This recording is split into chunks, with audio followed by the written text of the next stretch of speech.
오늘은 아주 짧게 원시미술부터 현대미술까지 캐주얼하게 흥미를 가지고 들을 수 있도록 미술사를 준비했습니다. 곰브르치는 이렇게 얘기를 합니다. 아주 초반에 나와 있는 문구인데요. 미술이 아니라 미술가가 존재하는 것이다 라고 말이죠. 그러니까 미술 자체에 집중하기보다는 미술가에 집중하고 그 미술가가 살았던 그 시대에 집중한다면 훨씬 더 즐거운 감상이 되겠죠. 자, 그럼 지금부터 미술 이야기를 좀 해볼까요? 여러분들 이런 얘기 많이 들어보셨을 거예요. 여러 시기의 사조들 얘기. 원시미술이라고 얘기하는 고대 미술을 시작해서 이집트 미술, 그리스 미술, 로마, 비잔틴, 중세 미술 이런 얘기 들어보셨죠? 이탈리아에서 시작됐다는 미술사 얘기하면 아주 중요하게 언급되는 르네상스, 바로크, 로코코, 또 프랑스 혁명이 일어났던 신고전주의, 낭만주의, 또 사실주의, 우리가 가장 많은 화가의 이름을 알고 있는 인상주의, 후기인상주의, 표현주의, 입체주의, 다다이즘, 추상주의, 팝아트 이러면서 이제 현대미술로 넘어오게 되는 거잖아요. 자, 우리는 이 사조들의 특징을 가볍게 알아보면서 전체 미술사의 맥락을 잡아보는 시간을 지금부터 가져보도록 하겠습니다. 자, 그러면 원시미술부터 한번 가볼까요? 원시미술을 지나 이집트, 그리스, 로마, 중세로 넘어가는 순서로 미술사는 진행이 됩니다. 자, 그럼 원시미술부터 얘기를 한번 해볼 텐데요. 자, 여러분 이거 한번 볼까요? 십자가, 염주, 묵주, 혹은 우리 왜 등산을 가다 보면 돌탑들이 많이 쌓여 있죠. 혹은 아이들은 크리스마스가 되면 머리맡에 양말을 놓고 잡니다. 또 수험생들을 위해서 어머니들이 교문 앞에 엿을 붙이고 기도를 하죠. 또 우리가 좋아하는 영화 중에 한 해리포터에는 마법의 지팡이가 나옵니다. 또 우리가 지금 많이 하는 거, 연초 연말이 되면 자, 버킷리스트를 한번 적어볼까? 이런 것도 많이 해보지요. 자, 이것들에는 공통점이 있습니다. 첫 번째 뭐냐면 어떤 바램이나 염원, 소원이 있어요. 그것을 이루어내고 싶어서 어떤 대상이나 도구가 필요합니다. 왜 필요하죠? 그 대상이나 도구를 활용해서 기도하기 위해서겠죠. 그 기도하는 행위까지 하기 위해서 이런 도구들이 필요합니다. 자, 원시미술을 이해할 때는 이러한 개념들을 이해하고 넘어가면 좋을 것 같아요. 자, 우리가 미술사 책을 처음 딱 펴면 동굴의 벽화가 먼저 나오죠. 어느 미술사 책을 봐도 동굴의 벽화가 먼저 나옵니다. 지금 보시고 있는 이 화면은 라스크 동굴에 있는 벽화를 보여드리는 건데요. 원시인들, 그러니까 고대 사람들이 그림을 그렸던 이유는 아까 우리가 얘기했던 해리포터의 마법사의 지팡이 같은 거일지도 모르겠어요. 동굴 벽에다가 사냥할 동물들을 그려놓고 사냥이 잘 되도록 하기 위해서 어떤 바램을, 염원을 담아서 그림을 그렸다는 거예요. 그러니까 원시미술의 가장 큰 특징은 주술적인 의미가 컸다는 거죠. 어쩌면 미신이나 신앙 같을지도 모르겠어요. 그래서 이들의 그림은 굉장히 실용적이었고 예뻐야 하는 게 아니라 효력이 있느냐 없느냐가 중심이 됐던 미술이 원시미술이 가지고 있는 특징입니다. 자, 지금 보시는 사진은 두 번째 라스크 동굴입니다. 자, 이건 재현을 위해서 인위적으로 만든 건데요. 원래 있던 라스크 동굴은 폐쇄가 되어서 관광객들이 감상을 할 수 없기 때문에 재현한 동굴이거든요. 자, 이 동굴의 사진을 보면 지금 보시면 사다리를 타고 올라가서 작가들이 복원을 하고 있는 중입니다. 이 라스크 동굴은 상당히 깊은 곳에 자리한 곳이에요. 그러니까 만약에 원시인들이 그림을 과시하기 위해서 그리거나 홍보를 하기 위해서 그렸다면 이렇게 깊숙한 곳까지 은밀하게 와서 그림을 그리지 않았을 거예요. 그러니까 이 고대인들은 이 그림에 대해서는 정말 진심을 담았던 거죠. 우리가 숲속에 들어가서 기도하는 것처럼 아주 진지하고 진심을 다해서 그 바램들을 기도하기 위해서 이런 깊은 곳까지 들어왔겠죠. 자, 그리는 것도 너무 불편했을 것 같아요. 지금 보시면 성인의 키를 훌쩍 넘는 높이의 거대하게 그림을 그렸기 때문에 이렇게까지 그림을 그리려면 굉장히 오랜 시간을 들이고 정성을 들여야 했을 것 같습니다. 자, 이번 그림을 한번 보시죠. 고대인들이 그렸다고 해서 그림의 퀄리티가 그렇게 떨어지는 것 같지는 않습니다. 지금 우리가 그려도 이 정도 그릴 수 있을까 싶을 정도로 동물을 아주 입체적으로 그렸는데요. 대상에 대한 집중도와 관찰력이 높아서 그려진 그림들을 보면 굉장히 입체적이고 생동감이 넘칩니다. 이런 그림들을 그리기 위해서 꽤 오랜 시간을 들였다는 건 굉장히 장인의 정신을 가지고 그림을 그렸다는 것이고요. 또 그것이 기술을 가진 사람들의 능력이라고 볼 수도 있겠죠. 앞서 얘기했던 이것을 증명할 수 있는 건 그 이후의 미술품들을 보면 알 수 있겠는데요. 청동으로 조각하거나 나무를 깎아 만들거나 돌을 조각했을 때의 작품들을 한번 보자고요. 어떤가요? 고대인들이 만들었다고 하기엔 지금 우리가 만들기에도 너무 어려울 법한 좋은 퀄리티를 보여주는 작품들이죠. 고대인들은 자신이 하고 싶은 이야기, 또 염원, 또 그것을 어떤 상징물로 담기 위해서 굉장히 큰 노력을 기울였고, 그 퀄리티는 현대에서도 감탄할 만큼 훌륭한 모양을 갖추게 된 것이죠. 자, 원시미술은 이렇게 이해하시면 좋을 것 같아요. 바램을 이루기 위한 의식에서부터 시작되었고, 그 도구로 그림을 선택한 것이죠. 그러니까 그림이 가지고 있는 어떤 모양이나 아름다움에 중점을 두었던 게 아니고, 자신의 바램을 이루기 위한 어떤 도구로서, 또 종교로서, 혹은 마법사의 지팡이 같은 의미로 그림을 다루지 않았을까요? 자, 그럼 여기서 원시미술은 마치도록 하겠습니다.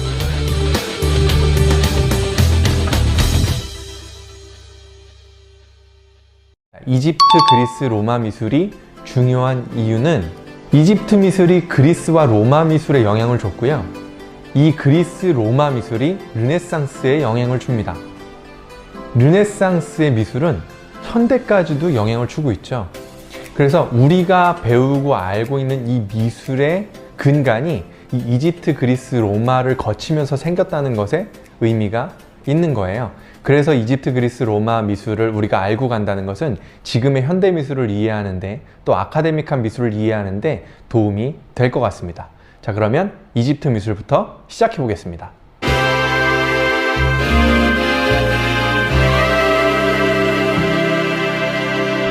자, 여러분 이 사진 많이 보셨죠? 이런 피라미드 형태는 많이 보셨죠? 자, he who keep alive. 무슨 얘기예요?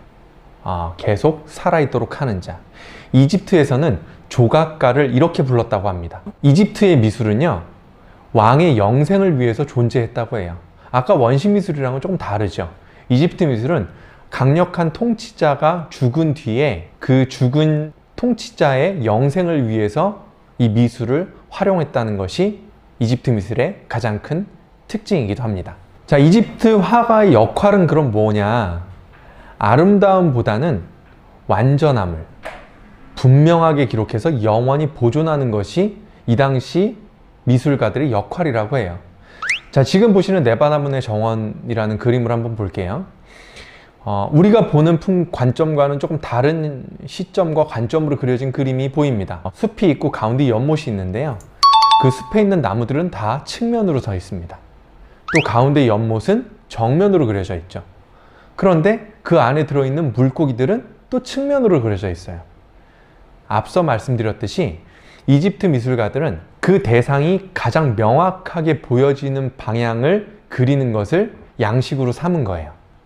자, 그러면 우리가 많이 봤던 사람 그림들을 한번 좀 볼까요? 이집트 미술은 강력한 양식을 가지고 있었는데요. 이렇게 그려야만 했던 거예요. 어떤 법칙이 존재했었죠. 그 법칙들을 좀 나열해 보면 이런 것들이 있습니다. 자, 머리는 측면으로 그려야 해요. 그런데 눈은 또 정면으로 그려야 합니다. 상반신은 정면으로 그리되 배꼽은 또 측면에 가 있어야 해요. 양쪽 팔과 양쪽 다리가 다 나올 수 있도록 측면으로 그려야 하고요. 엄지발가락은 양쪽이 다 보이도록 똑같이 복사해서 붙여 넣은 것처럼 그려 넣어야 했었습니다. 큰 사람이 있고 작은 사람이 있는데요. 중요한 사람일수록 크게 표현했다. 이런 것들이 이제 이집트 미술이 가지고 있는 강력한 법칙이었죠. 반드시 그림을 이렇게 그려야 한다라고 약속한 거예요. 이것뿐일까요? 하늘의 신은 매의 형상으로 그려야 하고요. 장래의 신은 자칼의 형상으로 그려야 해요. 이집트 미술가들은 어렸을 때부터 이런 훈련을 받았다고 하는데요. 상형 문자를 익혀서 그림에 꼭 문자를 넣어 기록하도록 어렸을 때부터 훈련을 받았다고 합니다. 이러한 양식과 법칙들은 회화, 그림, 드로잉 뿐만 아니라 조각과 건축에도 동일하게 반영이 됐다는 걸 알 수 있습니다.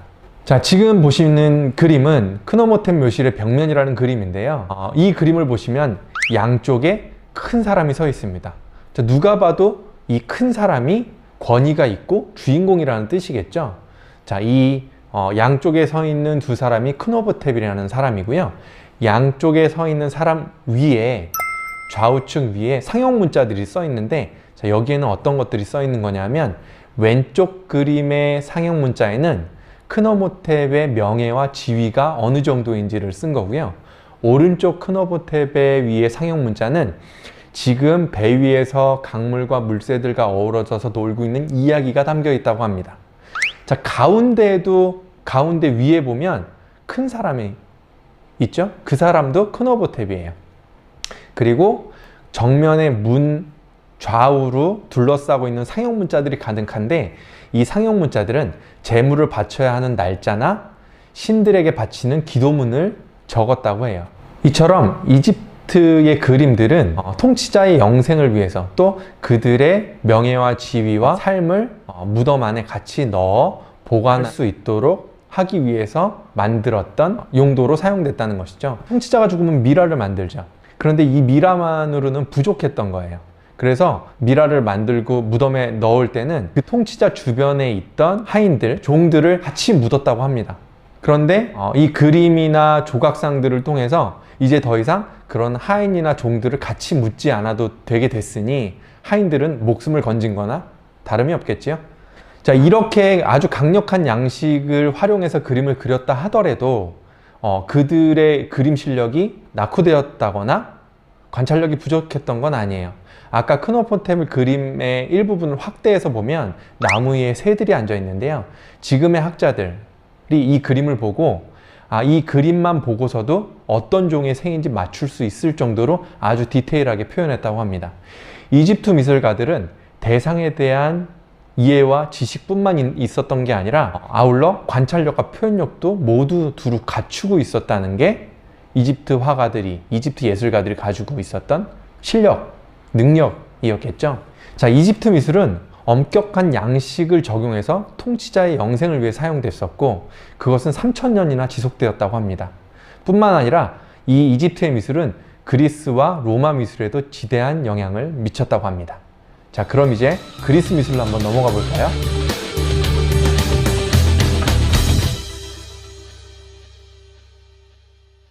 자, 이번엔 그리스 미술로 한번 가보겠습니다. 이집트 미술 어땠나요? 이집트 미술은 아주 기괴하게 생겼었죠. 아주 강력한 법칙이 있어요. 마치 그림은 꼭 이렇게 그려야만 한다라는 공식이 있는 것처럼 그렇게 그림을 그렸었죠. 이러한 그림의 형태가 다시 그리스 미술로 넘어오는데, 그리스 미술에서 그냥 계승한 건 아니고요. 거기서 어떤 변화들이 있었을 겁니다. 그 변화들을 그리스 미술에서 한번 찾아보도록 하겠습니다. 자, 곰브리치는 이렇게 얘기합니다. 어쩌면 이집트 조상의 것보다 설득력이 덜 하더라도 옛날 방식을 그대로 따르지 않고 자신의 방법을 찾아가기로 결심했다는 것이다. 그러니까 그리스인들은 이집트의 그림을 가져가서 쓰기는 했지만 그것들을 자신의 방법대로 다시 변형해서 사용했다는 이야기겠죠. 자, 그럴 수 있었던 이유는 뭘까요? 자, 그리스는 이집트와는 달리 어떤 통치자의 영향을 받지 않는 구조로 되어 있었고 최초의 민주주의 국가였어요. 그리고 바다를 가까이 두고 있어서 무역을 통해서 많은 교류가 있었었고, 또 이때의 사람들은 전통의 의문을 좀 제기하고 편견 없이 대상의 본질을 탐구하기 시작했던 시기였기 때문에 이런 그림에 대한 그 법칙에서 조금 벗어날 수 있었겠죠. 자, 그럼 그림 한번 볼까요? 초기 그리스 미술입니다. 화병에 두 개의 그림이 그려져 있는데요. 자, 얼뜻 보면 이집트 미술과 비슷하게 생겼어요. 자, 첫 번째 그림, 장기를 두고 있는 아킬레스와 아이아스라는 제목의 그림인데요. 이 그림을 한번 보면 어떤가요? 이집트 미술처럼 측면으로 그려져 있어요.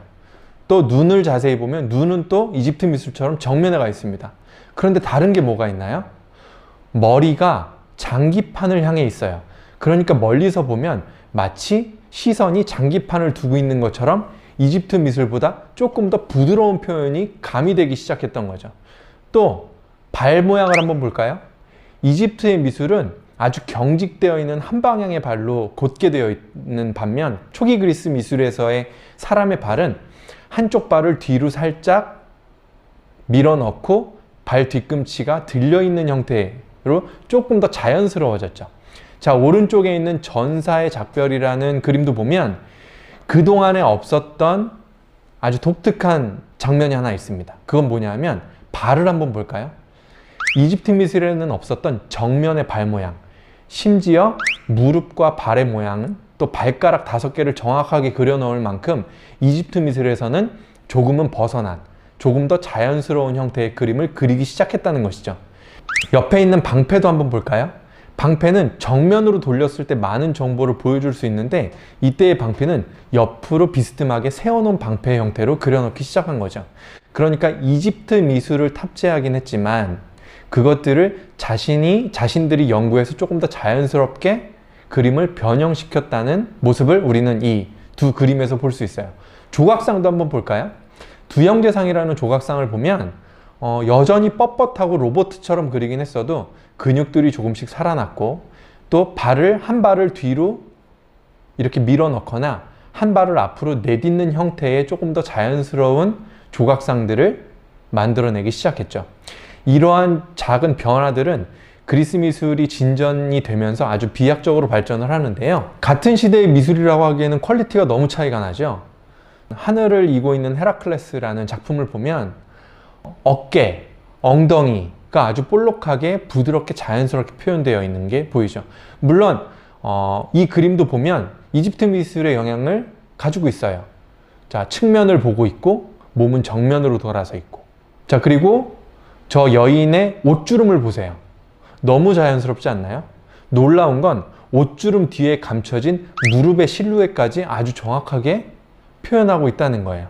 그러니까 그리스 미술이 조금씩 발전하면서 인체와 옷주름, 자연스러움이 더 강력해졌고 정면과 측면 뿐만 아니라 역동적인 자세까지 구현이 가능할 정도로 기술적으로 발전했다는 걸 우리는 볼 수 있어요. 그리스 미술 후기는 헬레니즘이라고 부릅니다. 자, 이 헬레니즘 미술로 들어오면 훨씬 더 거칠고 격렬해지고요. 근육 살아있는 거 보이세요? 너무 사실적으로 표현할 수 있을 만큼 기술의 영역이 넓어지고 수준도 높아졌다는 걸 알 수 있습니다.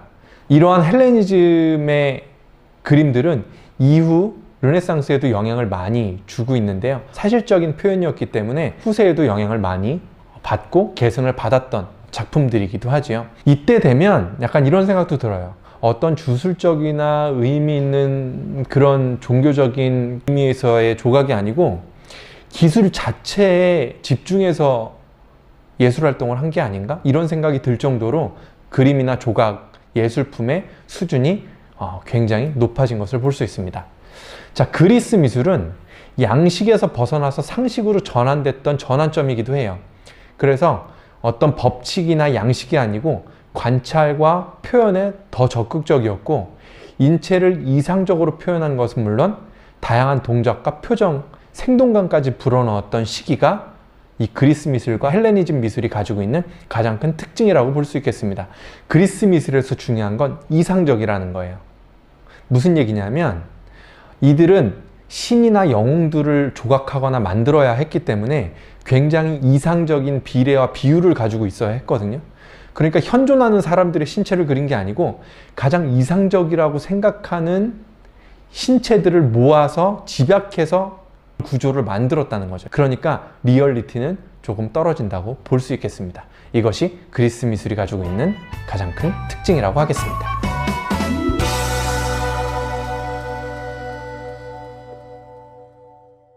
그리스가 멸망하고 그 위에 거대한 로마 제국이 세워집니다. 이 당시에 활동했던 예술가들의 대부분은 그리스인들이었어요. 그래서 로마의 미술은 그리스 헬레니즘의 미술을 그대로 계승해서 그대로 복제해서 사용할 만큼 그리스 미술을 그대로 탑재했다는 거죠. 로마 미술에서는 건축 미술이 훨씬 더 두각을 드러내긴 해요. 근데 우리가 여기서 건축을 다루기 시작하면 너무 어려워지니까 우리는 회화나 조각의 미술만 좀 다룰 텐데요. 그런 관점에서 로마 미술은요, 이 당시는 로마가 너무 거대하고 지경이 넓어짐에 따라서 통치하는 것에는 힘이 있었고 권력이 필요했었고요. 이 미술을 그런 권력과 또 힘과 사치를 일삼는 데 이 예술품들을 사용했다고 해요.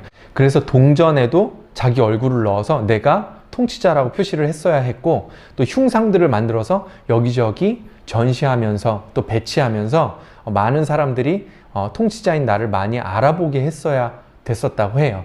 그래서 그리스 미술을 그대로 계승했지만 한 가지 다른 건 리얼리티가 더 살아났습니다.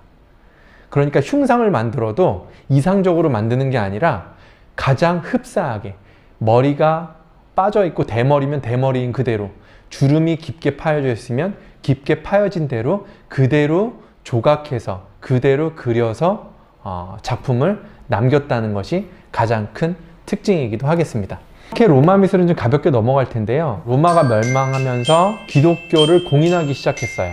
이러면서 이제 중세 미술이 시작하고 비잔티움으로 갔다가 이제 그 다음에 르네상스로 넘어가게 되는 건데요. 로마가 기독교를 공인하면서 금지되었던 것이 하나 있었어요. 예술 활동을 하지만 조각상을 만들거나 우상화되는 것을 금기시했던 것이죠. 기독교는 우상 숭배를 하면 안 되니까 말이죠. 그런데 하나 허용한 것이 있었는데, 회화는 허용을 해줬어요. 성경을 알리고 그것을 이해하게 만드는 데 도움이 됐다고 생각했던 거죠. 그러니까 성경을 설명하는 용도로서 유용한 도구라고 판단했었던 것 같아요. 단, 사실성에 입각한 표현은 금기시하게 했어요. 왜냐하면 그림을 보고 사람이나 어떤 대상을 연상하게 하는 것은 또 신앙적인 관점에서 봤을 때는 불리하다고 생각을 했기 때문이었을 텐데요. 그래서 발전한 것이 모자이크의 표현, 또 빛을 다루는 것, 또 신비로움을 추구하는 것이 이 중세 미술의 특징이라고 하겠습니다. 그리고 이 기간은 1000년이나 이어졌다고 하니까 이집트, 그리스, 로마가 거치면서 발전했던 미술의 기술들은 다 쇠퇴하고 이렇게 모자이크나 빛, 신비로움을 추구하는 성상화, 재단화 이런 것들만 발전을 하게 된 것이죠.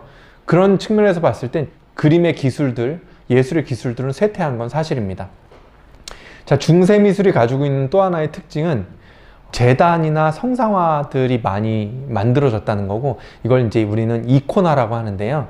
상징성을 가진 그림인 거예요. 그러니까 예를 들면 지금 이 시대에 아이콘이라고 하는 거 있죠. 그 아이콘의 유래가 이 이콘에서 비롯된 것이고, 우리가 하나님이나 예수님을 조금 곁에 두고 늘 생각하고 또 같이 기도하고 싶은 마음이 있기 때문에 그런 상징적인 어떤 형체가 필요했는데요. 이것은 마치 굿즈 같은 느낌이에요. BTS나 기타 아이돌들을 좋아하면 그들에 관련된 굿즈들을 사서 모아서 전시하는 것처럼 기독교 미술에서는 신앙을 지키기 위해서 또 연상하고 집에 걸어두기 위해서 이 이코나들을 많이 걸어두었다고 합니다. 그런데 이런 중세 미술도 결국은 쇠퇴하게 되죠. 왜냐하면 기교의 쇠퇴 또는 타락, 또 종교개혁을 통해서 기독교의 세력은 약해지고 신앙 중심이었던 관점이 다시 인간 중심으로 내려오면서 기독교 미술은 사라지고 인문 중심이 되었던 르네상스 미술로 전환을 하게 되죠. 자, 이렇게 우리는 이집트 미술부터 중세 미술까지 가볍게 훑어봤는데요. 다음부터는 미술의 시작이라고 하는, 또 미술에서는 꼭 다루게 되는 르네상스 미술부터 차근차근 알아보도록 하겠습니다.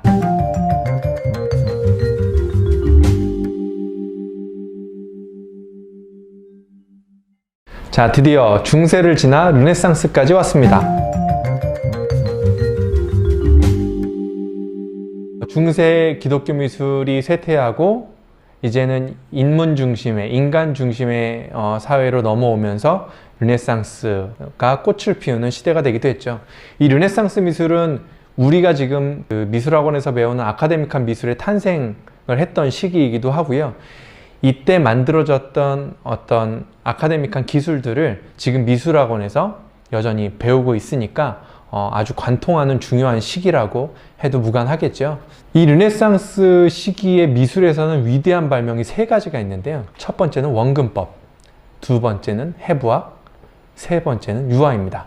르네상스에서는 이 세 가지 위대한 발명만 우리가 짚고 넘어가도 르네상스 미술을 이해하는 데 좀 도움이 많이 될 것 같은데요. 자, 첫 번째 원근법부터 볼게요. 르네상스에서의 원근법은 지금 원근법의 마사초라고 제가 보여드리고 있긴 한데요. 이 원근법을 발명한 사람은 브루넬리스키라는 사람이에요. 두오모 대성당의 저 돔 형태를 설계하고 만든 사람이기도 한 거죠. 자, 그런데 왜 원근법의 마사초라는 사람을 언급했냐면, 원근법을 발명하고 만든 사람은 브루넬리스키지만 그 이론을 그림에 접목한 사람이 마사초이기 때문이에요. 건축 베이스에서 말을 하면 브루넬리스키가 먼저 나오고요. 회화 베이스에서 원근법을 말하면 마사초가 나오는데, 이 브루넬리스키와 마사초는 친한 형동생 관계였다고 알려져 있어요. 관계가 매우 두터웠고, 브루넬리스키가 그 원근법을 발명해서 어린 마사초한테 알려줬고, 마사초는 그걸 활용해서 그림을 그렸다는 것이죠. 자, 그래서 이 그림들을 한번 볼게요. 마사초의 성삼일체라는 그림은 엄청 큰 그림이라고 합니다. 그래서 이 그림이 벽화에 처음 그려졌을 때 이 당시 사람들은 벽을 뚫어서 작업한 줄 알았다고 해요. 왜냐하면 이 당시에는 원근법이 이렇게 사실적으로 표현되지 않았기 때문에 사람들이 봤을 때는 벽을 파내서 그림을 그린 것처럼 보였다고 생각을 했겠죠. 자, 이 마사초는 저 그림을 그릴 때 앞에 예수님, 뒤에 하나님, 그리고 그 뒤에 뒷 공간까지 이야기를 하면서 4단계의 깊이감을 표현한 것이 원근법을 적용한 표현이라고 볼 수 있겠습니다. 자, 그럼 이제 다빈치를 볼게요. 자, 다빈치는 해부학뿐만 아니라 여러 분야에 능통한 사람이 다빈치였죠. 그런데 제가 이 절제의 다빈치라고 얘기하고 싶어요. 다빈치는 평생 30명 정도를 해부했고 1500개 이상의 인체 스케치를 남겼다고 알려져 있거든요. 자, 인체를 이렇게 잘 알고 있음에도 불구하고 모나리자 같은 그림을 보면 윤곽을 뚜렷하게 그리지 않고 주변을 약간 날리는 듯한 느낌, 약간 신비스럽게 그리는 것을 더 선호했다고 해요. 그러니까 내가 인체를 이렇게 잘 알고 있지만 나는 그냥 그림을 이렇게 은은하게 그리고 싶어, 나는 절제할 거야 라는 느낌으로 그림을 그렸던 것이 이제 다빈치 그림의 특징이라고 하는데요. 똑같이 해부학을 연구했지만 과시하듯이 그렸던 사람이 있죠. 과시의 미켈란젤로. 우리가 잘 아는 다비드상이나 천지창조를 보면요, 인체의 특징이 아주 디테일하게 나와 있습니다. 미켈란젤로는 다빈치보다 23살이 어렸지만 해부학을 시작한 건 거의 같은 시기였다고 해요. 그리고 훨씬 더 많은 인체를 해부한 걸로 알려져 있고요. 그런데 이런 건 있죠. 미켈란젤로가 더 많은 해부의 경험이 있음에도 불구하고 지금 후대에 해부학의 자료들이 다빈치께 더 많이 남아있던 것은 미켈란젤로는 죽기 전에 자기 자료를 다 태워버렸다고 합니다. 미켈란젤로는 화가이기 이전에 조각가로 더 유명했고 천재 조각가였죠. 그래서 이 조각에서 그 두각이 드러났는데요. 미켈란젤로가 중요시했던 건 선이 중요하다고 판단을 했어요. 그러니까 다빈치와는 좀 다른 형태였죠. 다빈치는 좀 부드럽고 유순하고 또 신비롭게 그렸다라고 하면 미켈란젤로는 선을 명확하게 해서 뚜렷하게 근육이란 라인을 살려야 되는 것을 더 중점을 두고 작업을 했다고 합니다. 그래서 마치 내가 인체를 이만큼 알고 있다고 과시하듯이 작업을 했기 때문에 저는 개인적으로는 이해하기 쉽게 과시의 미켈란젤로 이렇게 표현을 한 것이죠. 자, 그렇다면 얀바네이크를 한번 볼까요? 우리가 아까 미술사에서 위대한 발명 세 가지였죠. 마사초의 원근법, 다빈치와 미켈란젤로의 해부학, 그리고 세 번째는 얀바네이크의 유화입니다. 자, 기존의 그림과는 좀 다른 재료를 사용해서 얀바네이크는 그림을 그리기 시작했고, 이건 북유럽의 르네상스 시대를 이야기하는 것이죠. 자, 얀바네이크한테는 후베르트라는 형이 있었는데요. 그 형이 물감을 하나 준 거예요. 새로운 형태의 물감이었죠. 동생인 얀바네이크는 그 물감을 이용해서 그림을 그렸는데 이게 기존에 그렸던 재료와는 확연히 다른 성질을 가지고 있는 재료였던 거예요. 일단 첫 번째로는 물감이 잘 마르지 않았다는 거예요. 그리고 검정색 위에 하얀색이 덮여지는 성질을 가지고 있다. 그러니까 불투명한 형태의 재질을 가지고 있었던 것이죠. 지금 보시는 아르놀피니의 결혼이라는 그림을 보면 뒤에 볼록 거울이 있는데요. 그 볼록 거울을 확대해 보면 이 두 남녀의 뒷모습이 그대로 디테일하게 그려져 있다고 해요. 또 아래에 있는 강아지가 있는데 이 강아지의 털들이 마치 살아있는 것처럼 디테일하게 표현되어 있다고 합니다. 자, 이것을 보면 유화 물감이 가지고 있는 장점을 아주 잘 살렸고, 얀바네이크를 통해서 알려진 이 유화는 후대에 많은 사람들이 주로 사용하는 재료가 되었다고 합니다. 르네상스 미술은 있는 그대로를 눈으로 보는 것을 그대로 표현하기 위해서 예술의 과학을 접목했던 시기라고 우리가 이해하면 좋을 것 같아요. 그래서 르네상스 미술은 고전 미술을 그대로 가져오긴 했지만 그것을 눈으로 관찰하는 것이 아니라 과학적인 이론을 토대로 또 생물학적인 어떤 연구를 토대로 해서 그것들을 재현하는 미술의 시기였다는 것이 르네상스 미술이 가지고 있는 가장 큰 장점이라고 하겠습니다. 자, 그럼 우리 바로크로 한번 넘어가 볼까요?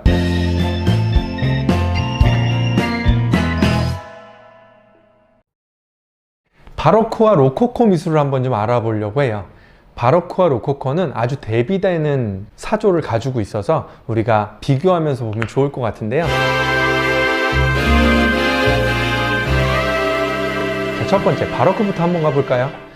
바로크를 이해하기 위해서는 이때 시대적인 배경을 조금 우리가 알고 가면 좋은데요. 일단 바로크는 루이 14세가 집권하던 시기였고, 그 루이 14세의 힘이 굉장히 컸을 시기입니다. 절대 왕정의 시기였고, 또 캐톨릭의 지원을 통해서 그림을 그렸던 시기라는 걸 우리가 알고 가면 좋을 것 같아요.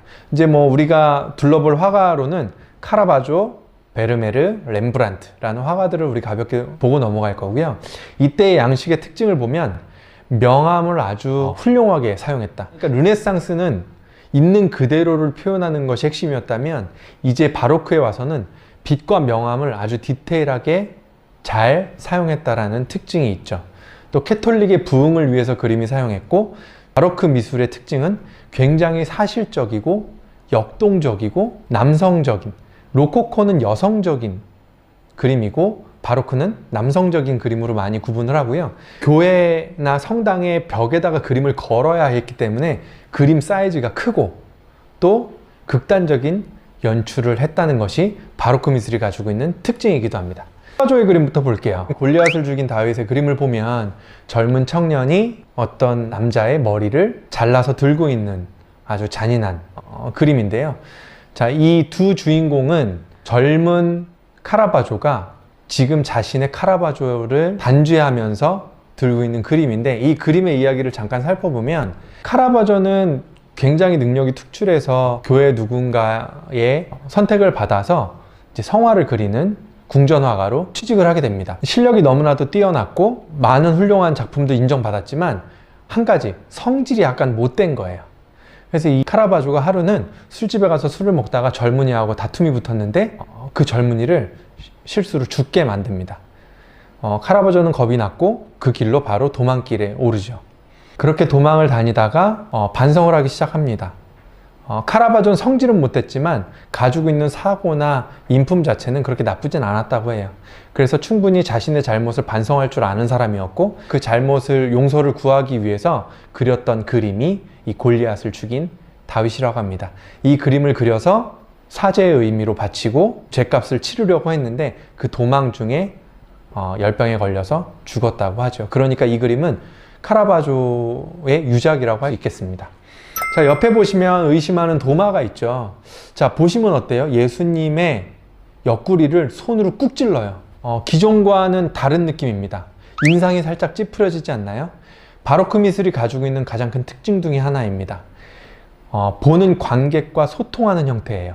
감정을 전달해서 그림을 보는 관객이 그 감정을 고스란히 느끼게 만드는, 그래서 지금 보시면 두 그림 다 배경이 까맣죠. 마치 연극을 보는 것 같은 표현입니다. 이런 표현을 만들고 유행시킨 사람이 카라바조인 거고요. 바로크의 카라바조가 준 영향은 굉장히 크다는 게 핵심이죠. 이번에는 진주 귀걸이를 한 소녀라는 영화도 있고 또 이 그림은 많이 보셨을 텐데요. 빛의 화가 베르메르라고 불리기도 하지요. 안타깝게도 베르메르의 화가에 대해서 알려진 바는 많이 없다고 해요. 주로 집에서 그림을 그렸다는 것, 또 대부분 집에 있는 하인이나 일하는 여인들을 그렸다는 것이 확인된 정보들인데요. 베르메르는 아까 카라바조처럼 저렇게 뒷배경을 까맣게 처리하고 빛을 활용해서 인물의 두각을 나타내는 표현을 아주 잘했다고 해요. 그래서 베르메르의 그림을 보면 창문 앞에서 일하는 여인들, 하인들의 작품들을 많이 남겼고 우리가 많이 볼 수 있다고 합니다. 이처럼 바로크 미술은 어둠과 빛을 조화롭게 잘 활용했던 화가들이 많았다는 거죠. 마지막으로 렘브란트도 한번 볼게요. 북유럽의 화가이고요. 물론 베르메르도 북유럽의 화가였습니다. 이 당시 북유럽의 화가들은 초상화, 자화상 이런 것들을 많이 의뢰하고 받았다고 합니다. 렘브란트는 어렸을 때부터 빛에 대한 관심이 많았고 그림에 대한 관심이 많았다고 해요. 그래서 커서 나는 화가가 될 거야 라고 어렸을 때부터 얘기했다고 합니다. 렘브란트가 잘하는 건 빛을 조절하는 능력이 특출났다고 해요.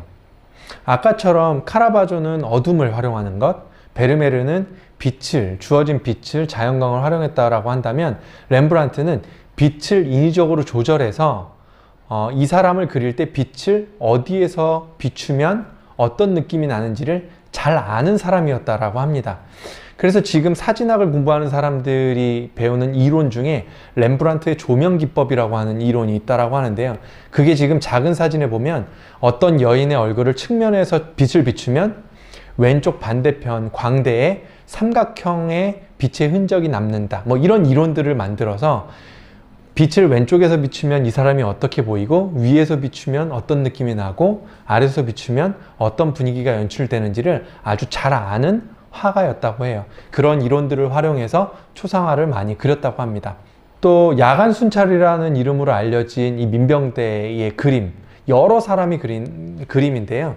이 그림은 단체 초상화라고 해요. 렘브란트한테 초상화를 의뢰한 거죠. 아마 이렇게 했을 것 같아요. 야, 너 10,000원씩 줘봐. 그래서 이렇게 몇 명한테 걷어가지고 우리 단체 초상화를 의뢰해보자. 그렇게 해서 렘브란트한테 의뢰했는데 그려놓고 보니 가운데 몇 사람만 빛이 주어지고 뒤에 있는 사람은 어둡게 표현되어 있어서 갈등도 있었다는 재미있는 일화가 있는 그림이기도 한데요. 이처럼 렘브란트는 빛과 어둠을 잘 활용한 화가로 알려져 있습니다.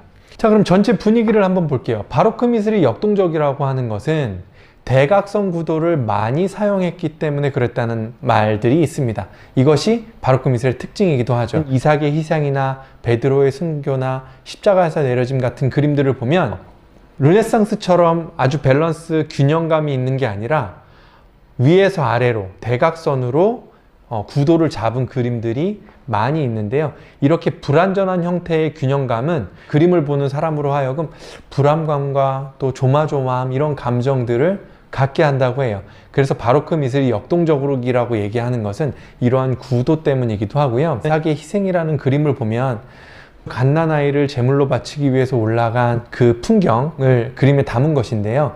그 그림이 걸려있는 위치와 관객의 시선이 이삭의 눈과 마주한다고 합니다. 그러니까 보는 사람으로 하여금 이삭의 눈을 직관하게 되고 그 안타까움, 그 아이의 선량한 눈을 정면으로 볼 수 있기 때문에 저 그림을 보는데 감정을 이입하기가 더 유용했겠지요.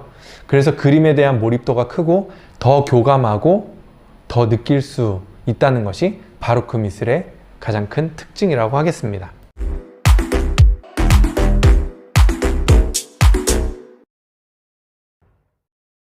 자, 이번엔 로코코로 한번 넘어가 보죠. 바로크를 지나서 바로 로코코가 왔고, 로코코 사조의 시대적인 특징은 바로크에서 절대왕정이었던 루이 14세가 죽었어요. 루이 14세가 살았을 때는 귀족들은 길을 못 폈거든요.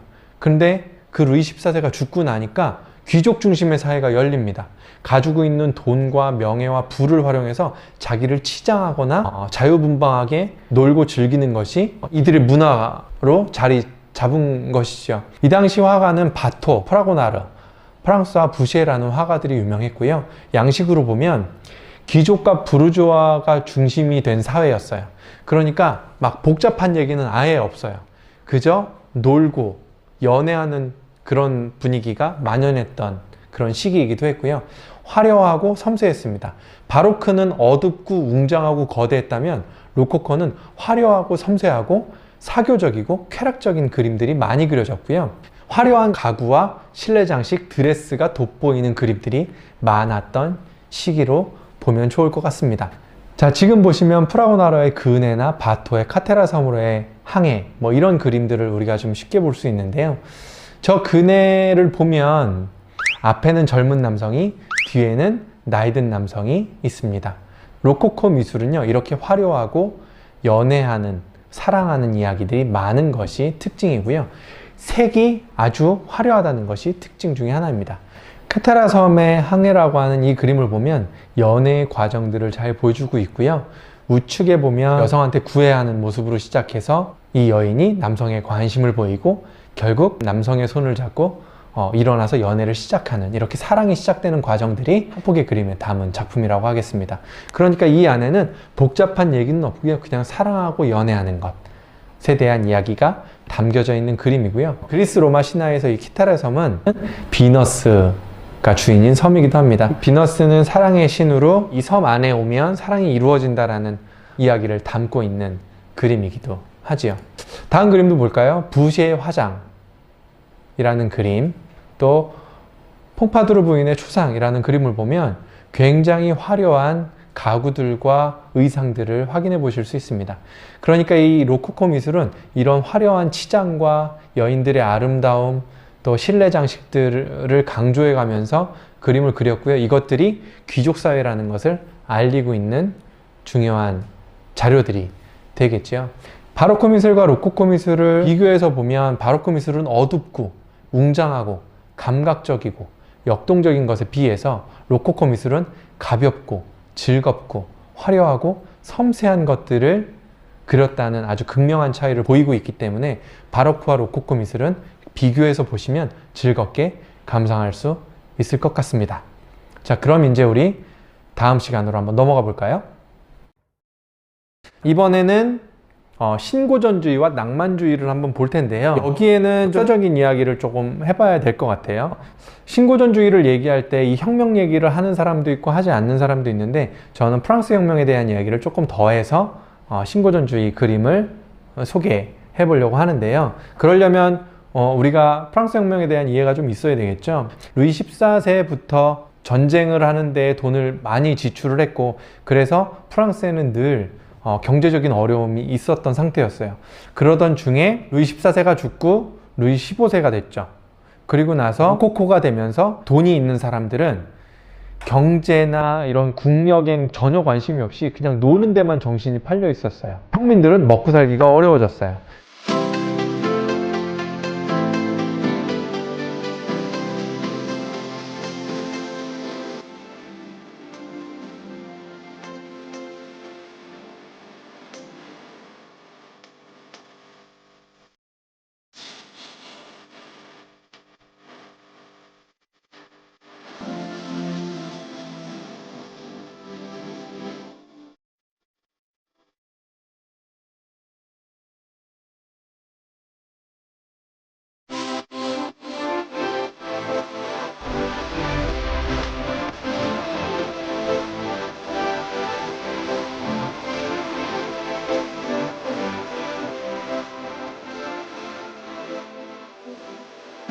신고전주의는 그 베이스 위에서 자리를 잡았는데요. 마침 이때 화산으로 붕괴됐던 폼페이 유적들이 발견되기 시작합니다. 그러면서 이 신고전주의가 시작하는 시점과 이 고전주의 계몽사상이 맞닥뜨려지면서 그림에는 이상적인 표현들을 담기 시작했죠. 그런데 그 시기가 프랑스 혁명과 맞닥뜨려지면서 애국심을 고치는 그림들, 또 공동체 의식을 고취하는 그림들을 많이 그리기 시작했죠. 지금 보시는 그림은 나폴레옹입니다. 우리가 알고 있는 나폴레옹의 모습은 말을 타고 용맹하게 팔을 들고 있는 멋진 포즈인데요. 실제 나폴레옹은 키가 160도 안 되는 작은 단신에 배가 뚱뚱하게 나온 사람이었다고 합니다. 그런데 만약에 이런 사람을 있는 그대로 그림으로 표현했다면 리더십에 문제가 좀 생겼겠죠. 그러니까 나폴레옹의 모습을 과장해서 미화시켜서 아주 멋들어진 나폴레옹의 그림으로 그려놨던 것이 신고전주의의 그림의 특징이기도 해서요. 혹 많은 사람들은 신고전주의에 그린 그림은 뻥이다, 이렇게 얘기하는 사람들도 있다고 합니다.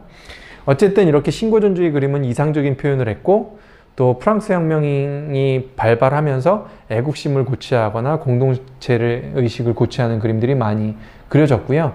이게 고전의 그림이다 보니, 그리스 로마의 그림체이다 보니 조각적인 균형과 선이 중요했던 것이 그림의 또 다른 특징이기도 하고요.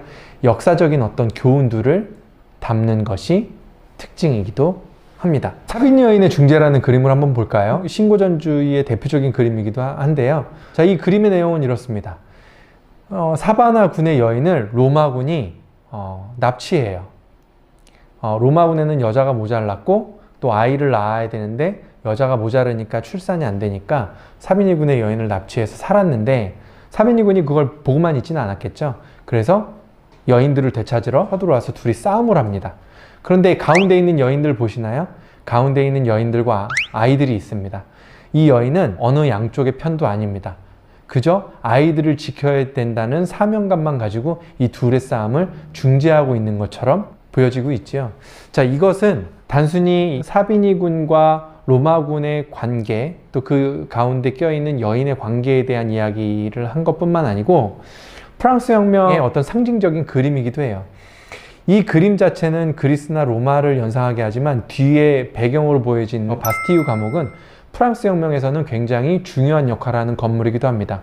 혁명가들이 무기가 필요했고 저 바스티유 감옥 안에 필요한 탄약들이 들어 있었는데요. 이 혁명군이 저 바스티유 감옥을 점령해서 그 탄약들을 빼오게 되는 이야기를 담고 있는, 혁명을 다룰 때 중요한 이야기를 담고 있는 감옥이기도 한데요. 자, 이건 무슨 메시지를 담고 있냐면, 사실은 프랑스 혁명을 하면서 제일 힘들었던 건 평민들이었어요. 그런데 이 혁명가들도 좌우로 나뉘게 됐고 혁명가들끼리 싸움이 붙기 시작했던 것이죠. 갈등이 생겼던 거예요. 그런데 이 화가는 이런 얘기를 하고 싶었던 것 같아요. 지금 혁명가들 너희들끼리 싸울 때가 아닌 것 같아. 그 안에서 우리 평민들을 봐봐. 지금도 그 혁명이 성공적으로 이루기 위해서 자신의 형제들을 잃어가며 굶어가며 이렇게 힘들게 살아가고 있잖아.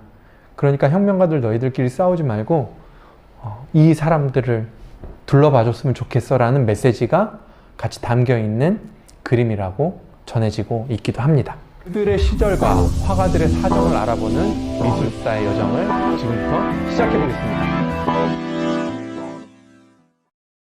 자, 이렇게 신고전주의의 그림들은 프랑스 혁명의 시대적인 배경을 바탕해서 성장한 그림들이 많이 남아있고요. 그 시기가 지나고 나서 낭만주의가 도래하는데, 이 낭만주의는 또 신고전주의와는 또 전혀 반대된 성격을 띠고 있습니다. 왜냐하면 신고전주의는 어떤 이상향을 얘기했다면 낭만주의는 개인의 감정을 얘기했던 시기이기도 했거든요. 그래서 인간과 감성, 그런 내면을 표현하는 시기였고 자연과 정신적인 교감을 하는 것을 그려내기도 했습니다. 독일의 낭만주의는 불안과 공포, 죽음에 대해서 얘기했고 프랑스 낭만주의는 모순에 찬 사회의 현실을 드러내는 고통을 다뤘다고 합니다. 낭만주의가 자리했던 그 지역에 따라서 표현하는 방법은 달랐지만 얘기하고 싶었던 건 그거죠. 자기가 가지고 있던 내면에 있는 얘기를 서스럼 없이 펼쳐내는 것. 그러니까 어떤 이상을 표현하는 것이 아니고 감정을 표현하는 것이 낭만주의 그림의 가장 큰 특징이라고 볼 수 있겠습니다. 1808년 5월 3일이라는 고야의 그림이 있습니다. 낭만주의라고 검색하면 나오는 아주 대표적인 그림이기도 한데요. 나폴레옹이 스페인을 침공하고 마드리드를 침략하게 되는데 그것에 반기를 들은 마드리드의 국민들 또 시민들을 무차별하게 사살하는 모습을 이제 고야는 담은 것이죠. 그러니까 이 시기에는 어떤 조직적인 고통이 아니라 아주 지극히 개인적인 고통과 불안, 죽음에 대한 것들의 내용들이 많이 그려졌던 시기인 것이죠. 낭만주의는 프랑스, 영국, 독일 이렇게 나눠지는데요. 프랑스의 낭만주의는 모순에 찬 사회 현실을 드러내는 방법으로 고통을 다루었다는 게 특징입니다. 우리가 많이 보아왔던 민중을 이끄는 자유의 여신, 자유의 여신상, 뉴욕에 있는 자유의 여신상이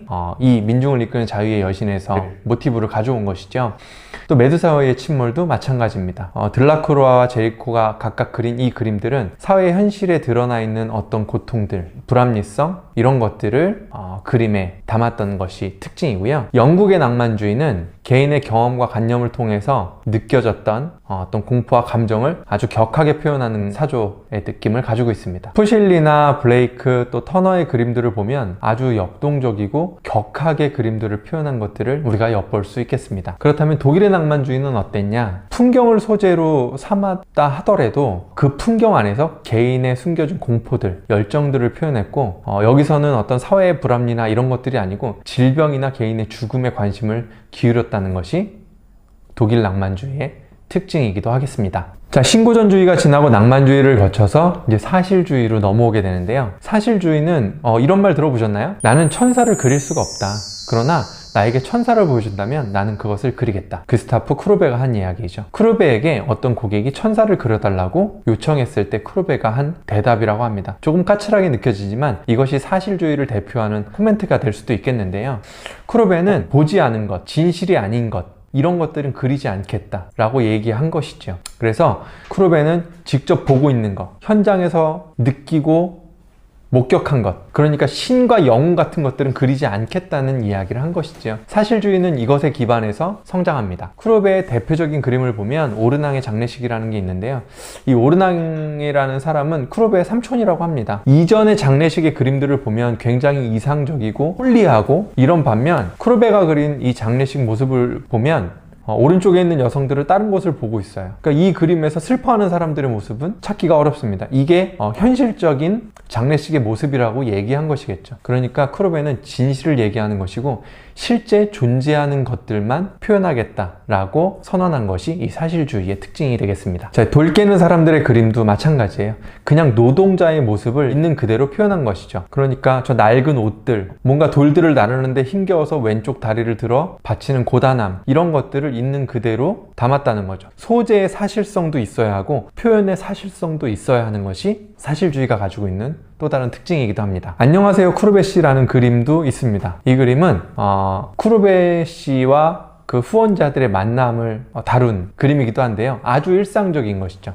실제 존재하는 것, 소재도 표현도 사실적이어야 하는 것, 또 역사적이나 정신적, 의미적으로도 아무것도 포함되어 있지 않은 그냥 평범한 일상을 그대로 묘사하는 것이 사실주의가 가지고 있는 전형적인 특징이라고 하겠습니다. 그러면 다시 한번 정리해 보자면 신고전주의는 아주 이성적이었어요. 교훈적이었고 밸런스와 균형감이 중요했고 선중심이었죠. 자, 여기서 고전이라고 하는 건 로마 그리스 시대의 그림 화풍을 가져왔다는 게 특징이고요. 낭만주의는 개인의 감정적, 그러니까 신고전주의와는 좀 다르죠. 신고전주의는 집단적이었어요. 낭만주의는 지극히 개인적인 감정, 고통, 불안, 죽음에 대한 것들을 아주 주관적으로 표현했던 게 특징이고요.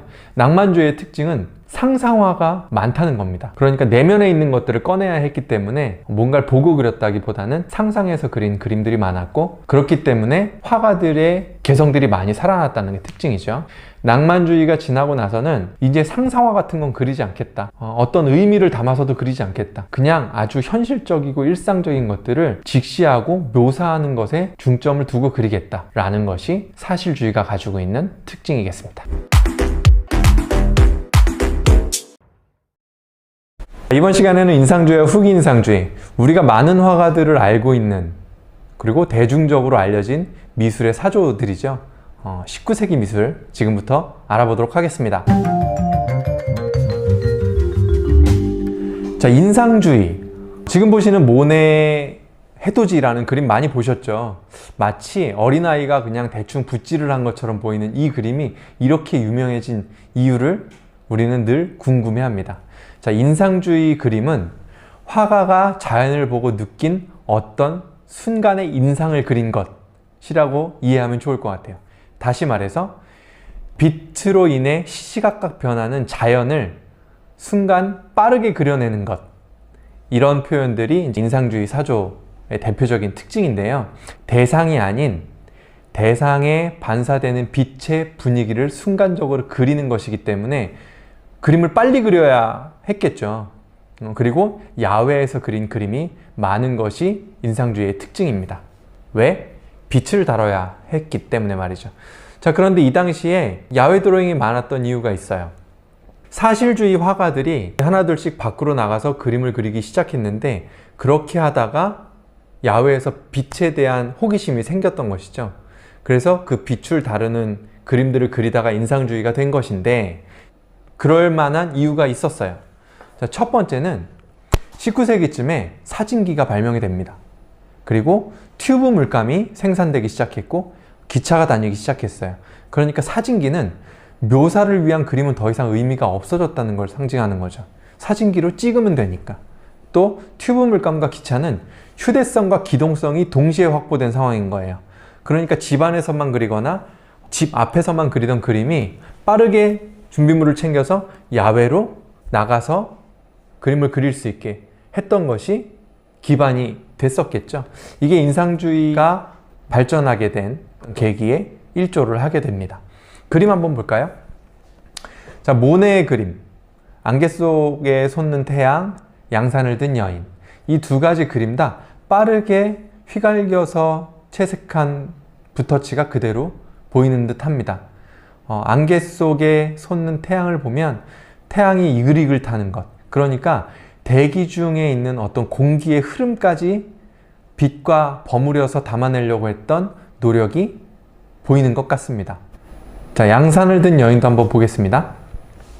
이것도 마찬가지로 여인을 비추고 있는 빛, 또 그 빛과 그림자, 또 숲풀에 비춰지는 그 빛의 분위기들, 구름의 흐름들, 이런 것들이 아주 명확하게 그려져 있지 않고 어떤 분위기가 있는 듯 급하게 쓸어서 그린 것 같은 그런 분위기가 연출되는 그림이 인상주의 그림의 가장 큰 특징이겠죠. 자, 인상주의 화가 르누아르의 그림도 한번 보겠습니다. 사마리 부인의 초상이라는 그림인데요. 그려진 시기는 다르지만 앞에 보셨던 모네의 그림과 어떤 부분이 또 그리는 기법이 지금 흡사하게 느껴집니다. 여인을 그렸는데 아주 빠르게 분위기로 그린 것 같습니다. 대상을 뚜렷하게 그리기보다는 어떤 분위기 등을 담으려고 터치를 빠르게 한 것처럼 보여집니다. 쿠르베의 스승이라고 하는 피사로 몽마르트의 거리 오후, 오른쪽은 몽마르트의 거리 밤이라는 작품인데요. 이 당시 인상주의 화가들은 빛에 대한 호기심이 많았기 때문에 낮에 비추는 자연의 빛과 밤에 인공적으로 비춰지는 그 빛의 흐름들을 담아내려고 노력을 많이 했었대요. 그러니까 인상주의 화가들은 빛이 있는 곳이라면 어디든, 또 그게 어떤 형태의 빛이든 그 빛이 공기 중을 타고 버무려지는 그 어떤 순간의 분위기를 그리려고 했다라는 것이 인상주의의 가장 큰 특징이기도 하겠습니다. 그래도 인상주의부터는 아는 화가들이 조금 나와서 좀 반갑게 느껴지지요. 이런 반가움은 후기 인상주의에도 이어집니다.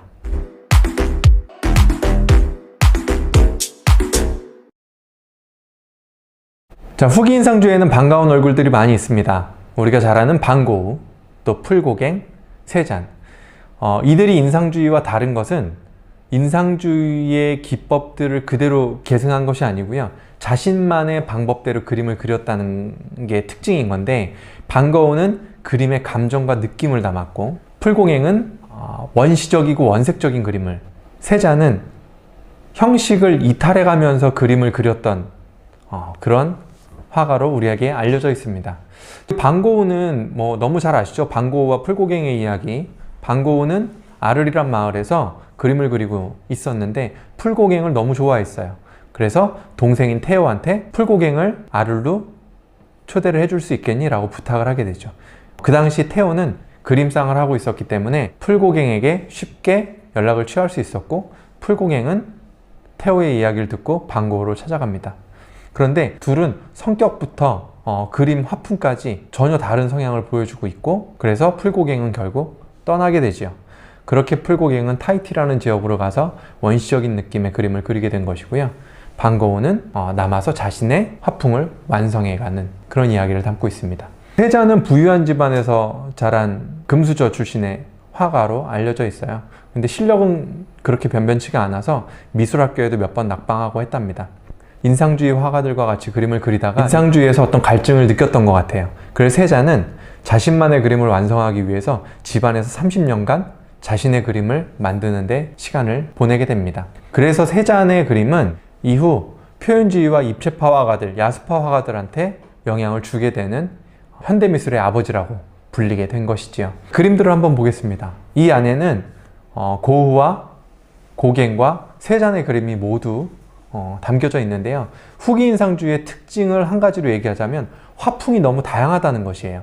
그러니까 이전까지는 어떤 한 가지의 특징으로 사조가 결정되었다면 후기 인상주의 이후부터는 화가 각자가 개성 있는 그림을 그리기 시작했기 때문에 사조가 많이 나눠지게 되는 그런 시작점이기도 된 것 같아요. 이게 19세기 말에 미술이 가지고 있는 특징이었는데요.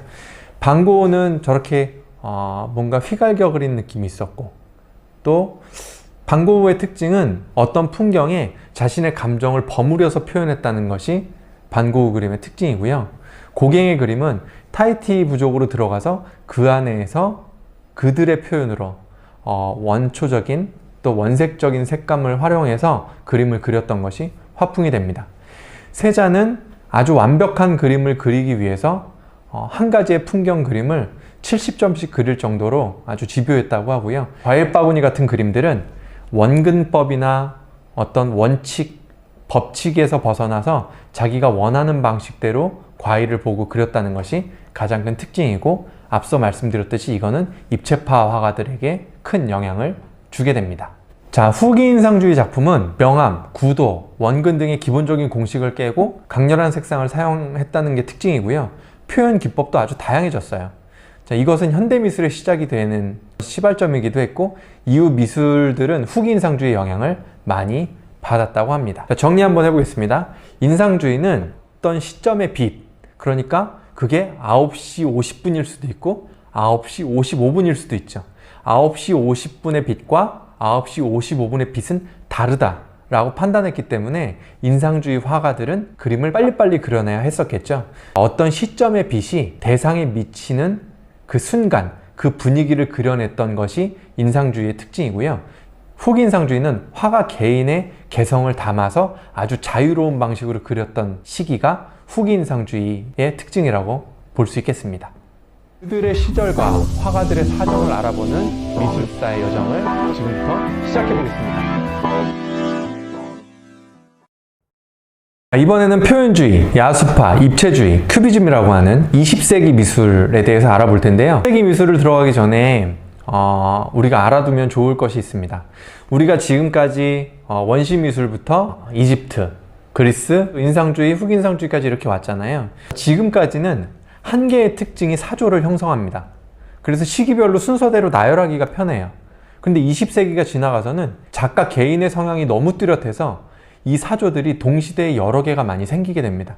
그래서 우리가 미술사를 볼 때 20세기 이후, 20세기부터 현대미술까지 올 때 사조가 복잡하게 많이 늘어지게 된 것, 그래서 어렵게 느껴지는 것은 이와 같은 이유 때문이죠.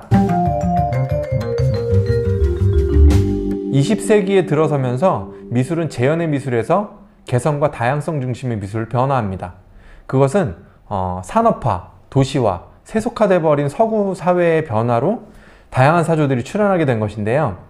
재현과 표현의 미술을 넘어서 이제는 개념의 미술로 넘어가는 현대미술의 과정이라고 보시면 이해하기 좋을 것 같습니다.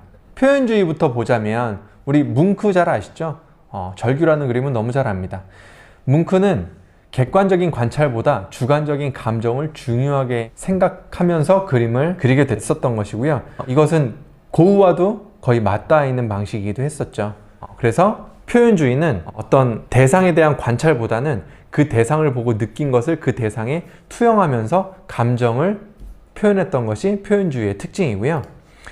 야수파는 색채만으로도 어떤 감정들을 표현할 수 있어 라는 색채 위주의 그림입니다. 그래서 아주 강렬한 색들을 많이 썼고요. 이 색채를 통해서 많은 감정과 또 어떤 표현하고자 하는 내용들을 충분히 표현할 수 있다라고 판단했던 것이 야수파의 그림이어서 굉장히 색감이 공격적입니다. 자, 입체주의는 아까 세 잔의 영향을 받아서 다양한 시점에서 본 모습을 한 화면에 표현하는 것, 그러니까 대상을 시각적으로 분해해서 화면에 재구성하는 형태로 그린 그림이 입체주의, 입체파, 큐비즘이라고 하는 그림의 특징인데요. 이것들을 한 번에 다시 정리해 보자면, 표현주의는 객관적인 관찰보다 화가의 감정을 담아냈던 시기. 야수파의 그림들은 색의 존재에 대한 경이로움과 색채가 가지고 있는 힘을 즐겼던 시기.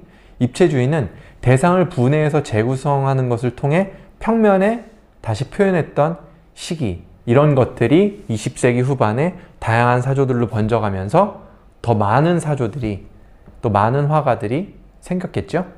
자, 지금 정리했던 표현주의, 야수파, 입체주의 말고도 그 이후에도 다양한 사조들이 많이 있는데요. 그것들은 나중에 아주 가벼운 책을 한권 사서 보신다면 도움이 되실 거라고 생각이 됩니다.